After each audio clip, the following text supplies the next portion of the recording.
Saludamos a esta hora, excusándonos porque lo hemos retrasado un poquitico, pero teníamos que redondear el tema a Mauricio Albeiro Montoya, investigador y profesor universitario, a quien nosotros aquí invitamos recurrentemente porque nos encanta cómo nos ayuda a entender algunos temas que, como el de hoy, pareciera que no tienen necesidad de interpretación a propósito de lo que estamos hablando, que no tienen significación distinta a lo que es, y sí lo tienen.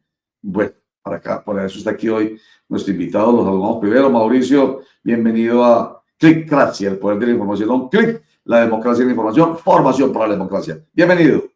Gracias, Roger. Muchas gracias por la invitación y un saludo pues a todos los de la mesa.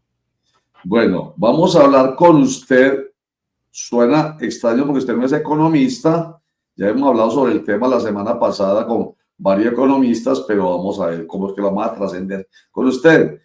Las decisiones que viene tomando el presidente de Estados Unidos, Donald Trump. El viernes pasado fue Viernes Negro y pensamos que iba a ser solamente un día negro, el viernes, a propósito de la decisión del presidente Donald Trump de ponerles aranceles a todos los países del mundo, de ponerle un arancel global. Este lunes pasado fue otro lunes negro. Yo no sé si será cierto o no será cierto, por ahí recibí ayer ¿cómo se llama esto? Un post diciendo quiénes habían perdido, pero miles de millones de dólares, y fueron precisamente, entre otros, su gran aliado Elon Musk, con estas decisiones tomadas de ponerle arancel a todos los países el presidente Donald Trump. Pero vamos a algo que es lo que nos convoca a hablar con Mauricio Albeiro Montoya. Hombre, también le está poniendo, ¿qué? ¿Cómo lo podríamos calificar, Mauricio? A los museos smithsonianos, a la cultura, a la ciencia, a la tecnología, le está poniendo el palo en la rueda porque seguramente la cultura para él no es americana toda. ¿Cómo es? Bueno, a ver, yo quiero como decir dos cositas antes de que hablemos de los puntos que tocan la cultura.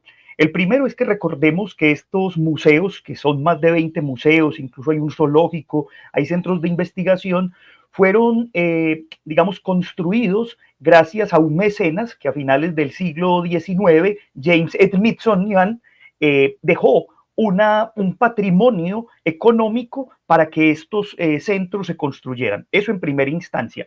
Pero miren, esto no es nuevo, es muy curioso porque ustedes recordarán en el año 2001, cuando se dio el asunto de las Torres Gemelas, el discurso del entonces presidente hijo George Bush fue un discurso también incluso bastante complejo porque habló de que era necesario hacer una nueva cruzada, ¿sí? Una nueva cruzada contra el mundo oriental. Obviamente la palabra sonó muy fuerte por lo que históricamente esto significó pues entre los siglos XI y XIII, que fueron las famosas cruzadas, que fueron las guerras de religión. Entonces, a ver, empiezo por ahí como para redondear esta idea. Hay una cruzada, aparentemente, desde el gobierno de Donald Trump, no solamente, como usted lo viene mencionando, con el tema de los aranceles económicos, vimos la respuesta de China ayer, ¿cierto? Y ahora la contrarrespuesta en términos económicos, pero aquí hay un ataque incluso muy particular, lo decíamos la vez pasada. Miren, la palabra museo es una palabra muy bonita porque etimológicamente significa casa de las musas, ¿cierto? Y las famosas 9 musas, que son las que inspiran a los poetas, a los estudiosos. Entonces, alrededor de estos museos, y no solo es la primera vez, porque ya incluso, si se dan cuenta, estas digamos, trabas o esta serie de recortes económicos ya vienen afectando incluso también a universidades, a centros artísticos. Entonces aquí el punto va a ser Claro, usted acaba de mencionar ahora el viernes negro, el lunes negro en términos económicos. En algunos meses vamos a ver posiblemente una situación incluso de recortes de personal, porque al no entregar un dinero que se entrega desde la nación, que se dice son más del 60% de financiación, pues obviamente, como ustedes están titulando ahí, parece que hay una purga. Y esas purgas, bueno, para que también le demos un matiz muy particular, desde el siglo XIX, cuando se creó este museo, el vicepresidente de los Estados Unidos, sea el que sea, pues hace parte de la junta directiva. Y esa parte de la junta directiva, si nosotros vemos en las administraciones pasadas, tenía una particularidad, eran más que todo consultivos, ¿cierto? Se les consultaba, se les decía, se les invitaba, pero no tenían un poder de intervención. En este caso, por ejemplo, Donald Trump ha dicho a su vicepresidente Vance que sea él el encargado de hacer esa purga. Y ahí viene entonces, digamos, el colofón de esto. ¿Por qué una purga en un centro educativo? ¿Por qué una purga en un museo, en un zoológico? Y lo curioso de esta orden ejecutiva, que ustedes la pueden leer en internet, son como 3, 4 paginitas, que tiene varios detalles. Uno, por ejemplo, que es muy particular, es que dice Donald Trump o su administración que los museos se han dedicado a adoctrinar, que se han dedicado a ideologizar. Y ahí habría que hacer un paréntesis para decir, obviamente, todos los centros educativos, museos, pues tienen un discurso, tienen de alguna manera una narrativa construida, y esa narrativa obviamente pues tiene una intención, si es educativa, si es arqueológica. Vamos a colocar un caso particular en Colombia, el Museo de la Memoria o la Casa Museo de la Memoria que está aquí en Medellín. Todos hemos sabido a lo largo de estos años que ha sido un centro polémico, porque también tiene una concepción política, eso no lo podemos negar. Entonces, en esa medida, esa primera gran acepción de decir que se está ideologizando, que se está adoctrinando, llega a otra situación. Y hay específicamente 2 museos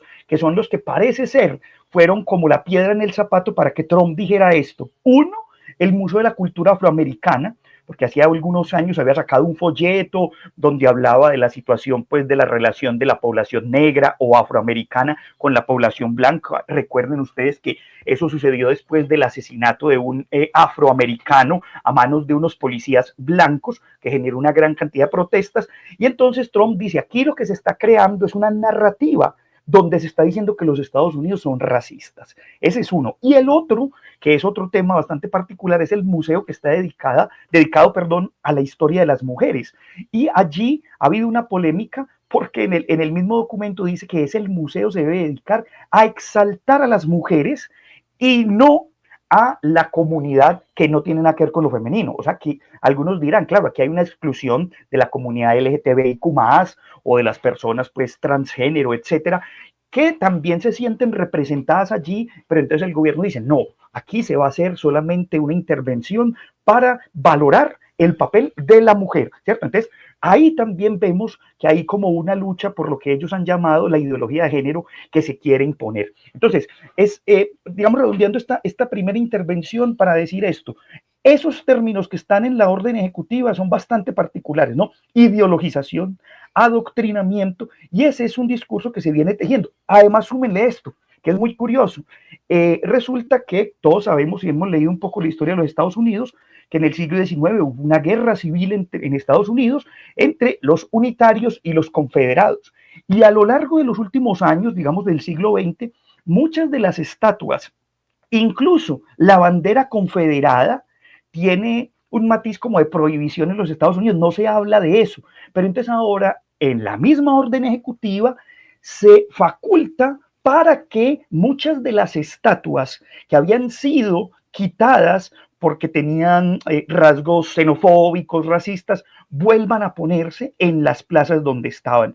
Y de hecho es muy curioso porque si uno lee la orden ejecutiva, en los 2 primeros párrafos hay una acusación directa contra los últimos gobiernos, específicamente el gobierno de Barack Obama y el gobierno de Biden, diciendo, estos son los responsables de este proyecto ideologizante, de este proyecto adoctrinador que ha llevado a que la historia de los Estados Unidos se lea de otra manera. Entonces, esas narrativas son muy importantes. Mire, y lo voy a trasladar y perdonen la extensión, pero es que esto es un tema también muy apasionante. Algunos dirán que no tiene nada que ver, pero lo cultural también es muy importante. Miren, si nosotros trasladamos esta discusión a otros museos del mundo, yo les voy a colocar un ejemplo. Yo tuve la oportunidad de estar en el Museo de la Victoria en Moscú, y ese museo tiene una particularidad, es el museo que se llama así, el Museo de la Victoria, que cuenta, tiene una narrativa para mostrar cómo los soviéticos fueron los que derrotaron a los nazis, y que sin esa victoria por parte de los soviéticos, Europa hubiese perecido a manos de los nazis. Entonces, claro, es un museo que tiene una narrativa que se ha creado, y yo recuerdo mucho que estaba con unos amigos y le pregunté al guía, le pregunté que por qué en el museo no se hablaba de ciertas cosas, como por ejemplo el pacto germano-soviético, que fue un pacto que firmaron los cancilleres de la Alemania nazi con la Unión Soviética de Stalin para no hacerse daño. Obviamente, históricamente sabemos que eso después pasó a otra cosa, pero de eso no se hablaba. O de figuras como el mismo Stalin, estaban puestas por allá, como en un ladito, como para qué, porque claro, como estaban en el proceso de la desestalinización, entonces sí aparece, pero pasemos rápido. O sea que se tejen unas narrativas y eso es importante entenderlo, pero yo creo que eso antes enriquece. Ojalá que esto sirva para que los investigadores, los estudiosos, los que de alguna manera nos dedicamos a esto, o también los otros, pues piensen eso, ¿no? Cómo los museos son hoy construcciones y se tejen unas narrativas que obviamente en algunos sentidos pueden ser polémicas. Es que lamentablemente la ideologización le pone una cortapisa al conocimiento, a la cultura, al desarrollo mental. Usted puso el ejemplo ahorita del Museo de la Memoria acá.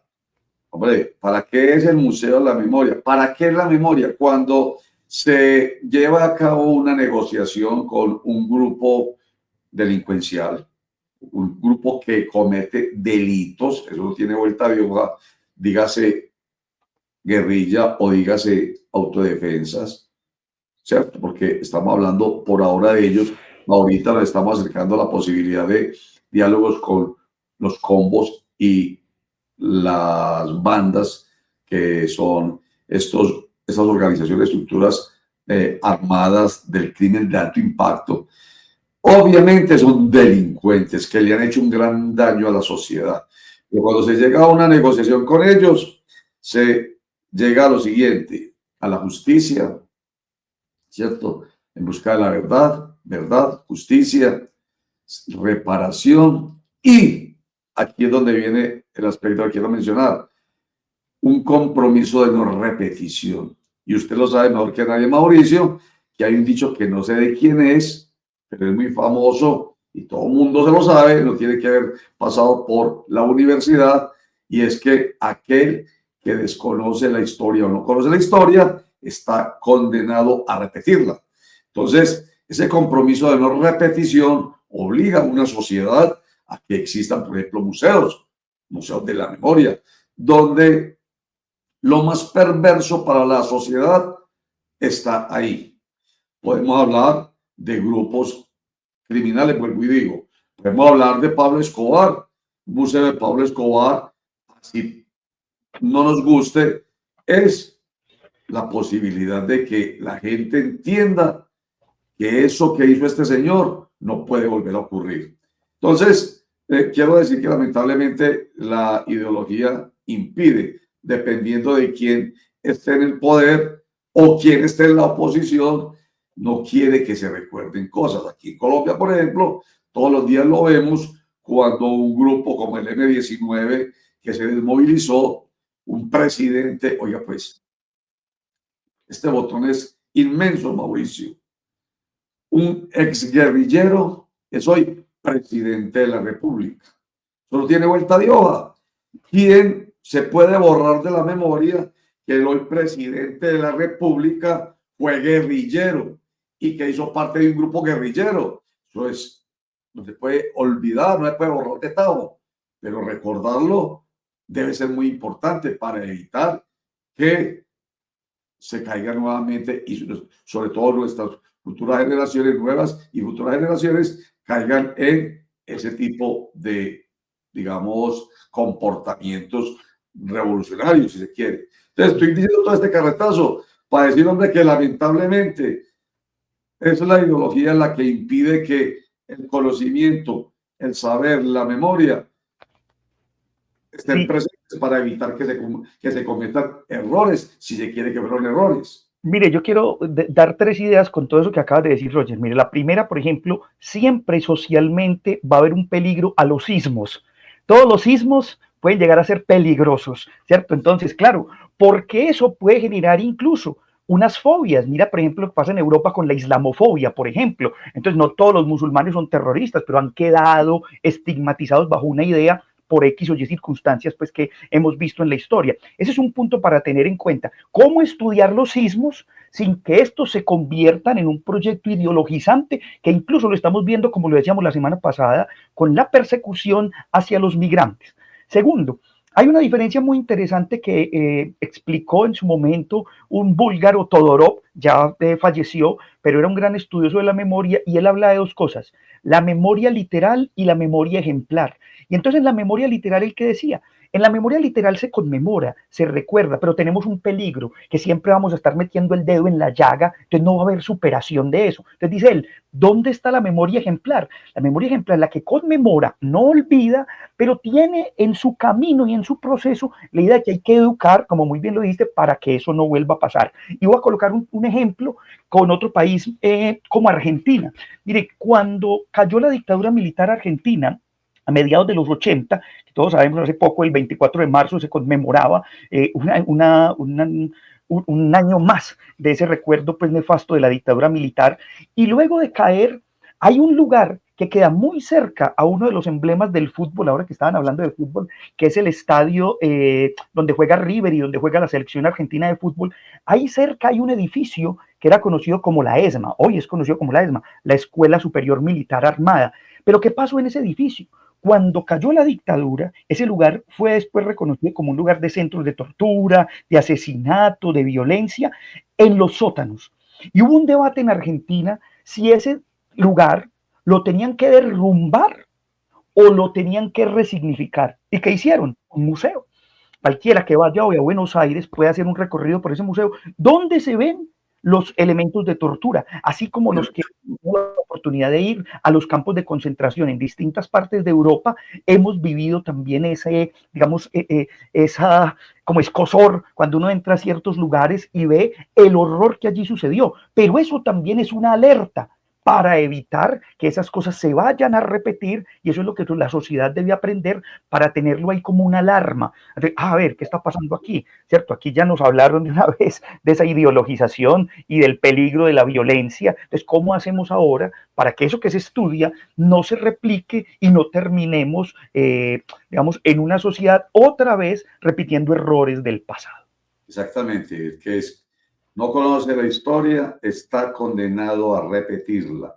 Vea, voy a presentar un segmento de Pirri hablando sobre esto, pero en la educación, a propósito de las decisiones tomadas por Donald Trump. Un segmento nomás, es larguito lo que él plantea, un segmentico nomás como para darle la oportunidad a usted, Mauricio, para que nos siga ayudando con, me gustó la palabra, la necesidad de la resignificación. Eso es que es importante, pero si la ideología es, estos días lo decía, yo iba haciendo paréntesis, ya me conoce Mauricio, la política nuestra y la ideología nuestra es de niños. ¿Te cuentan los niños? No oigo, no oigo, no oigo, no veo, no veo, no veo, su papá es un bobo, su papá es un bobo.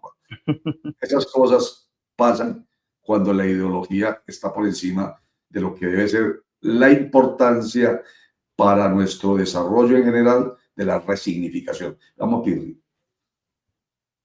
Ha llegado la salvación del mundo, menos mal tenemos ahora el presidente Trump, presidente de Estados Unidos, la nación más poderosa del mundo, porque como dijo su consultora espiritual, que ahora trabaja en la Casa Blanca, el que está contra Trump está contra Dios. Say no to President Trump would be saying no to God. Y es que en su inmensa sabiduría, este iluminado ya sabe cómo va a arreglar la economía. Por ejemplo, recortando vainas que no sirven, como cerrar el Departamento de Educación de los Estados Unidos. Es que educación, ¿cómo para qué? Si todo está en el gran libro, como dice la señora. Y si quieren más argumentos, aquí está el del vicepresidente actual de los Estados Unidos, que en un discurso público hace un par de años dijo, y lo hablo encima por si no entienden inglés, las universidades no buscan la sabiduría, sino buscan la mentira. y los maestros son el enemigo. Y no está hablando de la Universidad Nacional de Colombia, no está hablando de las universidades de los Estados Unidos. Entonces, qué maravilla, no tocar los impuestos de los multimillonarios, sino más bien recortar en educación y salud. Amén, gracias. Por eso seguramente es que tenemos unas juventudes norteamericanas con estos niveles de sabiduría. Dejémoslo ahí, dejémoslo ahí. No hay más, hay que escucharle los 5 minutos de ese monólogo de Pirri para entender que va en el mismo camino, Mauricio. De hecho, es muy interesante también mirar, porque es que la historia reciente nos ha mostrado ya, por ejemplo, lo que sucedió con la toma del Capitolio. O sea, es que no es una política nueva y es un discurso que ya se ha venido tejiendo. Incluso, mira ahora las narrativas que se empiezan a tejer y si Trump puede entonces reformar la Constitución, una Constitución que es pétrea porque casi no se toca o no se ha tocado para un nuevo mandato, ¿cierto? Para poder mantener, y él, como dice, aplicar fuertemente pues todos los proyectos, no solo económicos y políticos que tiene. Entonces, eso ya pasó en el Capitolio, o sea, por eso los ismos son tan peligrosos, y recuerden por qué Trump se salvó de ese juicio, o por qué Trump se salvó de tener que comparecer ante la justicia norteamericana, porque fue elegido presidente, porque tiene un fuero, y eso lo ha mantenido libre de esa investigación. Posiblemente cuando salga de este mandato, pues vaya a volver a revivir ese asunto, y en esa resurrección de ciertos procesos, pues habrá también que esperar cómo se toman decisiones. Pero lo que sí es muy grave, y yo quiero insistir en esa palabra, ahí lo veíamos en los titulares incluso norteamericanos, una cruzada. O sea, es que el término es bastante fuerte, porque en realidad, si uno va a la etimología de la palabra cruzada, la palabra cruzada tiene que ver con la crucifixión, con la destrucción, como una especie de detrimento contra algo. Los cruzados, pues sabemos quiénes fueron. Entonces, en este caso, que haya una cruzada, como la que pasó en el Capitolio, que ustedes están poniendo ahí unas imágenes, o ahora que haya esta llamada cruzada contra las instituciones educativas. Entonces, ¿qué terminamos viendo? Terminamos viendo una sociedad obviamente muy politizada, pero con intenciones también de acabar ciertos aspectos culturales para crearse una narrativa. Entonces, es paradójico, y uno podría decir que es contradictorio, porque entonces el presidente y su séquito dicen, aquí lo que se está creando es una narrativa que está atacando a los Estados Unidos. Bueno, pero entonces, ¿cuál es la narrativa que él está creando? Porque él, al atacar esta otra llamada narrativa, él crea una, que es la que se empieza a imponer. Es como si nosotros fuéramos, y redondeo con esto porque ahí hay una cosa bastante interesante, y es, por ejemplo, los textos escolares. ¿Con qué textos escolares estudian hoy los chicos norteamericanos, o qué textos escolares tenemos nosotros también dentro de nuestras instituciones educativas? Que eso debe ser revisado, y sobre todo a la hora de la verdad, para decir, bueno, qué es lo que se lee o cómo se lee, y quiénes son los que nos están dando entonces un texto para hacer una historia. Aquí en Colombia lo podemos ver. A cada rato pues se ha venido estigmatizando el proceso que hizo la Comisión de la Verdad, y diciendo, no, es que quieren crear una narrativa donde nos dicen que ciertas cosas no pasaron, pero otras sí, y que hay unas más graves que otras. Obviamente, esas discusiones, yo personalmente digo que son sanas, construyen siempre y cuando uno pueda generar un debate, digamos, desde el ámbito académico. A mí me han invitado en muchos escenarios a hablar de ciertos temas que son polémicos, y uno, ¿qué es lo que hace? Trata de plantear de la manera más objetiva, aunque uno tiene que decir que la objetividad pues es una cosa muy compleja, pero tratar de plantear de la manera más objetiva todos los elementos que tenemos, todas las fuentes que tenemos. Por eso hoy la ventaja que tenemos hoy de poder acceder a la información en la internet, la inteligencia artificial, o sea, a veces para muchos es una desventaja, pero para otros yo considero que es una ventaja bien utilizada. Entonces, en ese sentido, vendrán muchos más meses de debate alrededor de esto, además porque es un golpe, tenemos que decirlo claramente, es un golpe a la cultura, y todos los que han tenido la oportunidad de ir a estos museos norteamericanos saben que los americanos han pensado eso también como un acceso a la cultura libre. Todos los museos smithsonianos son gratuitos. Entonces, en esa medida, lo que también encontramos es como una especie de bloqueo al acceso a la cultura. Porque ¿qué va a pasar? Era una discusión que había la semana pasada.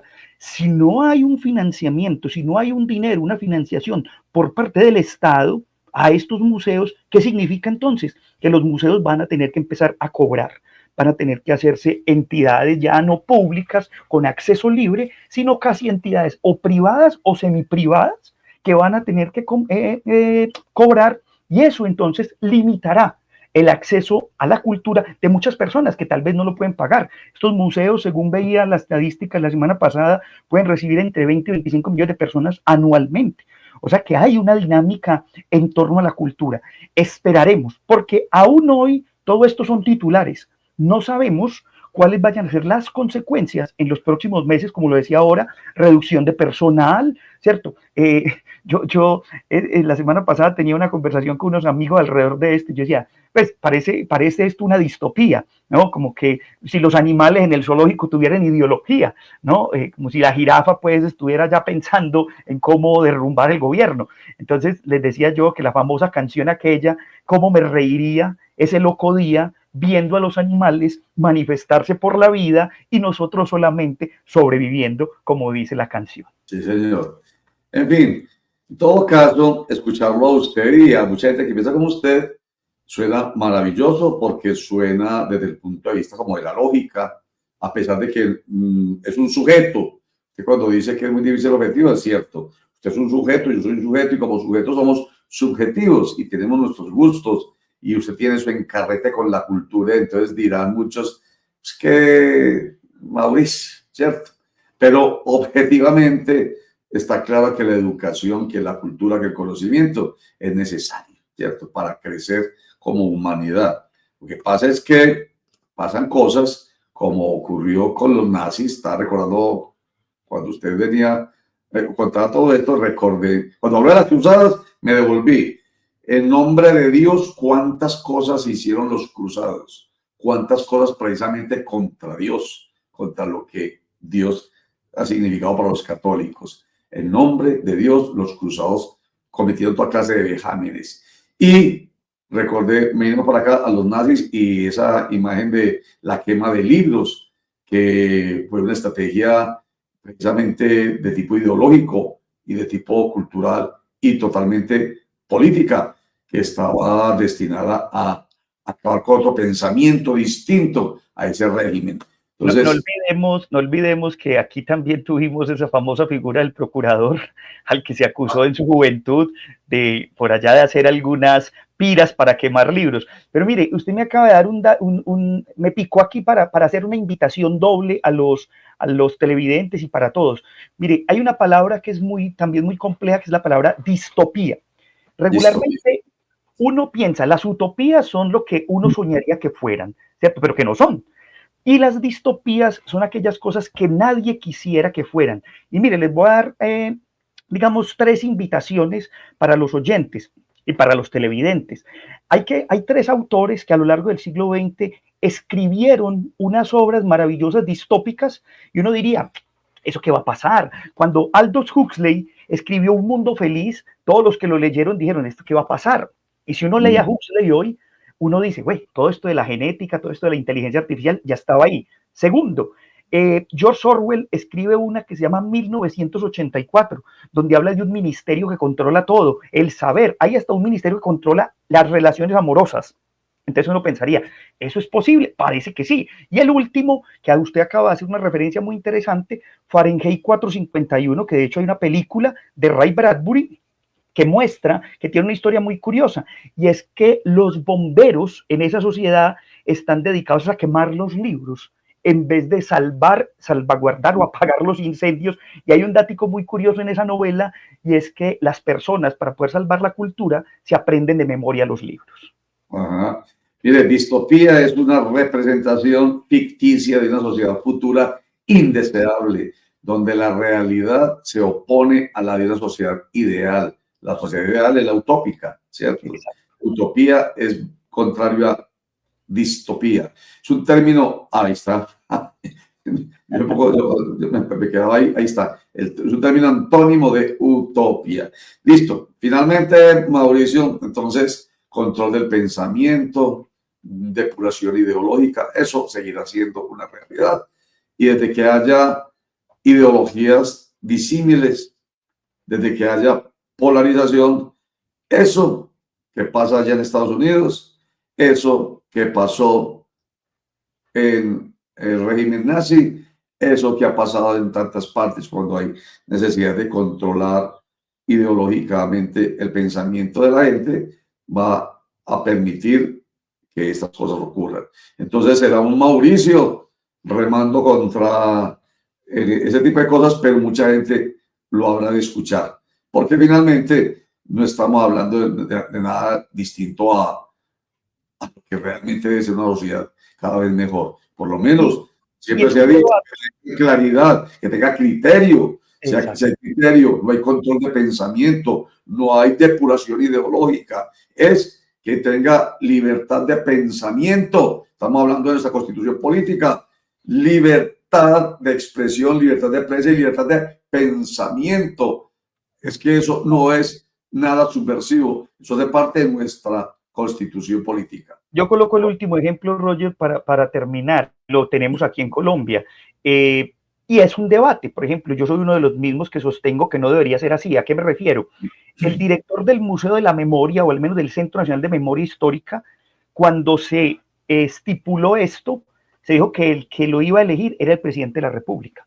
A mi modo de ver, no es lo mejor, porque obviamente hemos tenido unos personajes muy buenos y otros más polémicos, ¿cierto? Y recuerden ustedes que durante la administración anterior del entonces presidente Duque se nombró a un profesor muy prestante de la Universidad Nacional, pero que obviamente tenía una clara línea ideológica y una narrativa muy distinta a la que tenía el anterior, que era Gonzalo Sánchez.